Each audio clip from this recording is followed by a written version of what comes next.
Turma, e aí, tudo bem com vocês?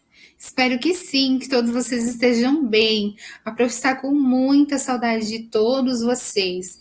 E eu tenho certeza que vocês estão aí em casa, na casa de vocês, onde vocês estiverem, realizando as aulas com carinho, com dedicação, para que quando tudo isso voltar, vocês estejam bem, lendo bem, escrevendo bem, que esse é o objetivo das nossas aulas, e interpretando bem também, certo? Então é por isso que a Prof pede que vocês realizem, que façam com dedicação, que realmente se esforcem, que deem o melhor de vocês para aprender, ok? Então vamos lá, turma. Na aula de hoje de português, a prof vai corrigir as atividades da aula anterior, onde nós aprendemos sobre as expressões da língua portuguesa. E aí, foi fácil? Conseguiram identificar? Conseguiram aprender? Vamos para a correção então. Se não entendeu, pergunta para a prof, manda um e-mail, coloca no Clipe Escola, pergunta em uma aula online, anota a sua pergunta, gente, para não esquecer no papelzinho, deixa do ladinho da sua escrivaninha ou do local onde você costuma fazer a aula online, que aí você não esquece de perguntar para a prof, tá bom? Então, ok, vamos para o nosso livro na página 176 e vamos à correção das atividades então. A questão de número 1, na letra A, pediu para nós lermos o verbete da palavra dose, o significado, né? Então, nós encontramos dois significados, classificamos a palavra como substantivo feminino. Um significado formal e o outro que nós utilizamos na linguagem informal, que é uma expressão da língua portuguesa. Na letra B, pedia para nós marcar a ilustração que representa o significado que a expressão dose tem no texto. Vocês assinalaram esta? Ok, esta mesmo, turma. Tornar-se desagradável ou insuportável, não referente ao remédio, que é outro significado. Pedia para vocês, na letra C, se vocês conheciam outras expressões da língua portuguesa e quais. Aqui vai algumas sugestões, se vocês não conseguiram. Abrir o coração. Ninguém abre o coração, né? Até porque se nosso coração parar ou se nós atingirmos, nosso corpo vai falecer. Abrir o jogo. Abrir o jogo. O que significa abrir o jogo? Contar, desabafar, contar a verdade, né? Não abrir um jogo, literalmente. Arrancar os cabelos, ficar doida, maluca, desesperada. Baixar a bola. Tenho certeza que vocês já ouviram. Ou baixa a bola aí, se acalmar, ficar na sua, né? Dar o braço a torcer. Não significa dar o braço para alguém torcer, mas significa ceder, né? Tem coisas que a gente acha que a gente tem razão, mas às vezes dá o braço a torcer. Cede, né? Dar uma mãozinha, uma ajuda. Meter os pés pelas mãos. Essa expressão é muito utilizada também. Fazer as coisas sem pensar. E outras, eu tenho certeza que vocês escreveram também várias expressões aí que vocês conhecem. A questão de número 2, nós deveríamos escrever as expressões, os quadrinhos, ao lado dos significados correspondentes. Então, vamos ver como ficou? Na letra A, confundir-se, atrapalhar-se, trocar as bolas. Pessoa desorientada e confusa, barata, tonta. C, falso amigo, amigo interesseiro ou traidor, amigo da onça. 3, observe estas ilustrações. Então, nós temos aqui a ilustração A, B, C e D. E cada uma delas corresponde a uma expressão da língua portuguesa e também tem um significado, ou seja, que não é aquilo que realmente está escrito ou sendo dito. Então, ela é assim. Na letra A expressão ilustrada é pôr as barbas de molho, que significa tomar cuidado, ser cauteloso. Na letra B, é enxugar o gelo e significa insistir em um trabalho inútil. Na letra C, entrar pelo cano, que significa dar-se mal, ficar encrencado. Na letra D, é pagar o pato, que significa ser responsabilizado por algo que não fez. Então, as expressões estão em negrito e os seus significados estão acompanhados aqui no restante da frase. Ok? Lembraram? Conseguiram? Corrigiram? É isso mesmo que vocês escreveram? Espero que sim. E aqui tem o tópico que a gente tem no nosso livro de português, a esquina da poesia. E a poesia diz assim: Dona Vaca de Presépio conversava com um boi sonso. Conversa para boi dormir. Passou boi, passou boiada. Esses dois eu não invejo. O boi puxou o carro e a vaca foi pro brejo. Nessa poesia, vocês encontraram alguma expressão da língua portuguesa? Procurem aí. Deem uma pausa no vídeo, procurem antes que a prof fale a resposta para vocês. Nós temos uma expressão que a gente utiliza muito, que é conversa para boi dormir. O que significa conversa para boi dormir? Que você está, talvez, contando uma mentira, algo que não é real, que não aconteceu, que você está enrolando, né? É algo assim, é o significado. Muito bem, então continuamos com o nosso assunto de hoje. Mas antes disso, a prof quer corrigir com vocês também as atividades dos slides da página 56 e 57. Então dá uma pausa no vídeo da prof, busca o caderno de atividade de português de vocês e vamos conferir as atividades referentes às expressões linguísticas da língua portuguesa que nós aprendemos na aula anterior, tá? Então, da página 56 e 57, correção.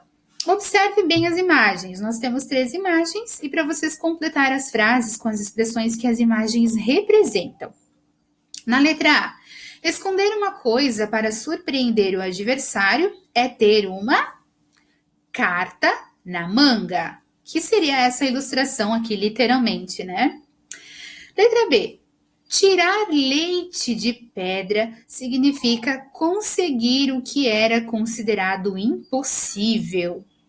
E letra C, descascar o abacaxi quer dizer resolver um problema. D, quando ficamos doentes, por exemplo, ter um amigo médico significa ter uma mão na roda. E a 2, numere a segunda coluna de acordo com a primeira. Então, nós temos entrar na linha, dar uma mãozinha e até a número 7. Vocês deveriam relacionar a expressão ao seu significado literal. Aliás, desculpa, gente, ao significado da expressão, não o significado literal, desculpa. Então, a número 1, entrar na linha. O que significa? Ter disciplina. Dar uma mãozinha significa ajudar. Ficar de queixo caído. Ficar muito admirado. Ir por água abaixo, a número 4. Não dar certo, falhar. 5. Dar com a língua nos dentes. Significa contar um segredo. 6. Chorar de barriga cheia. Significa reclamar sem razão. 7. Estar com a pulga atrás da orelha. Significa estar desconfiado.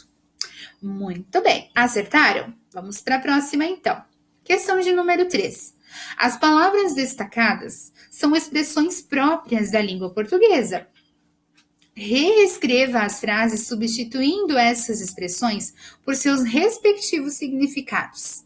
Então, as expressões destacadas a gente consegue identificar e vocês teriam que reescrever colocando o significado aqui dessas expressões que estão destacadas. Na letra A, então ficou assim: fiquei atento para não ser enganado. Fique, né? Aqui a prof precisa arrumar. Fique atento para não ser enganado. Não tem a letra I aqui, tá, gente? A prof errou, a prof vai arrumar.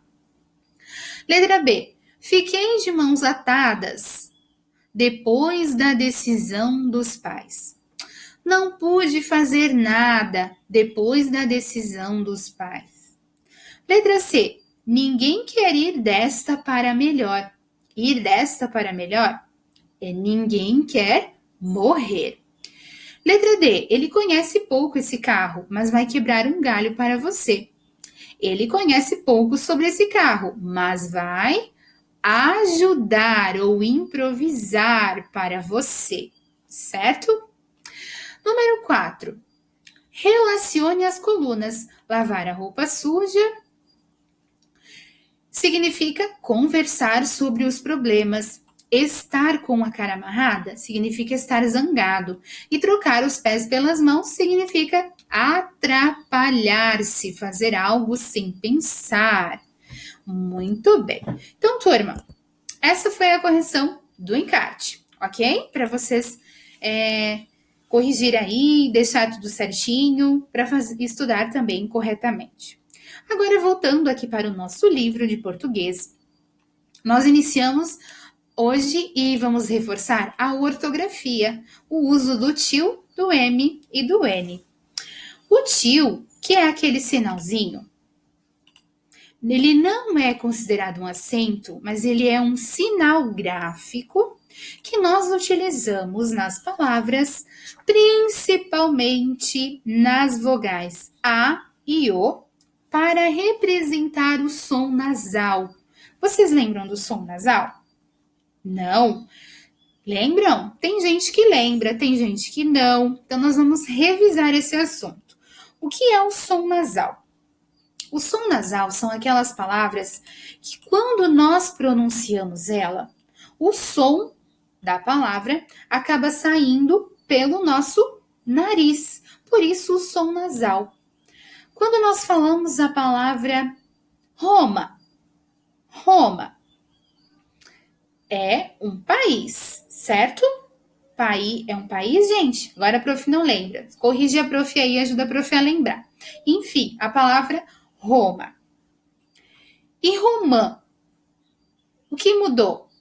Se vocês conseguiram identificar, quando a prof falou Roma, a letra A da última sílaba da palavra, eu pronunciei ela de forma oral, que a gente chama normal. Roma. O som saiu pela minha boca. Roma. Quando eu coloco o sinal gráfico do tio em cima da letra A, que é a última vogal, da vogal A, eu pronuncio ela de forma diferente. Ela passa a ser de Roma para Romã. Romã.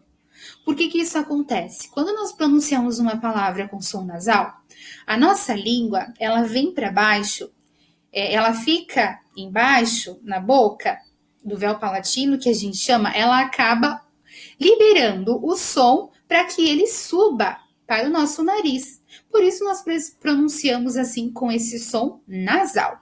Só que não é só o acento tio, o sinal gráfico, desculpa, o tio, que vai tornar uma palavra com som nasal. A letra M e a letra N, quando está em final de sílaba, ela também faz com que nós pronunciamos essas palavras com som nasal. Vamos verificar então no nosso livro? Vamos lá. Vamos aqui para o quadrinho verde, que ele vai explicar o que a prof acabou de dizer para vocês de uma outra forma. Então vamos lá. O tio, que é esse sinalzinho aqui, ele é um sinal usado sobre as vogais A e O, para indicar que elas têm som nasal. Compare os sons destas palavras manha e manhã, manhã, poço e poções, poções, uões. A gente até sente que o nosso céu da boca parece que vibra um pouquinho, não é? Pronunciem aí para vocês, dê uma pausa no vídeo, pronuncie várias vezes para vocês tentar identificar essa diferença entre o som nasal e um som oral, que é de uma vogal sem o tio ou sem a presença do M e do N. Conseguiram? As letras M e N também deixam a vogal com som nasal. Primeiro, não esqueçam de quais são as vogais. A, E, I, O, U. Mas geralmente nós vamos encontrar a palavra com som nasal quando as letras M e N estiverem em final de sílaba antes da letra da vogal O ou da vogal A, ok? Por exemplo, lido. Lido não tem som nasal, mas lindo, lindo tem. E lindo, o som acaba saindo pelo nosso nariz. Baba e bamba, a mesma situação, certo? Conseguiram identificar, então? Som nasal é representado pelas letras vogais A e O, acompanhadas do tio, que é um sinal gráfico representando o som nasal, ou o M e o N quando estão em final de sílaba. Ok, gente? Perfeito. Então, agora que vocês já sabem, vocês irão fazer essa atividade do quadrinho verde, a atividade da número 1, responder essas questões, até dá para responder aqui do ladinho, as respostas, né? A 2, onde vocês vão escrever o plural destas palavras, relembrando as finalizações ão, ães, ões, todas com som nasal. Aqui, completar as palavras com essas terminações. E aqui uma tirinha para vocês identificarem o som nasal com as letras M e N. A 5, vocês irão transformar, ou seja, dessa palavra com a vogal que está em destaque, vocês vão tornar ela nasal. Como? Vocês vão acrescentar o tio? No caso dessas palavras, não. O que vocês vão acrescentar? A letra M e a letra N, para dar o som nasal para elas. O que vocês não podem esquecer é que quando eu utilizo M, quando eu utilizo N, o M antes do P e do B, o N nas demais consoantes, ok? E o desafio da abertura, que eu vou deixar vocês lerem e resolverem sozinhos. Tem atividades referentes a este assunto, turma, no encarte, e a prof deixou a página, se eu não me engano, é a página 58, mas confiram lá no slide certinho, ok? Para vocês reforçarem, então, essa questão da nasalização com o uso do tio M, das letras M e N. Ok, turma? Um abraço gigante para vocês, se cuidem e até a nossa próxima aula.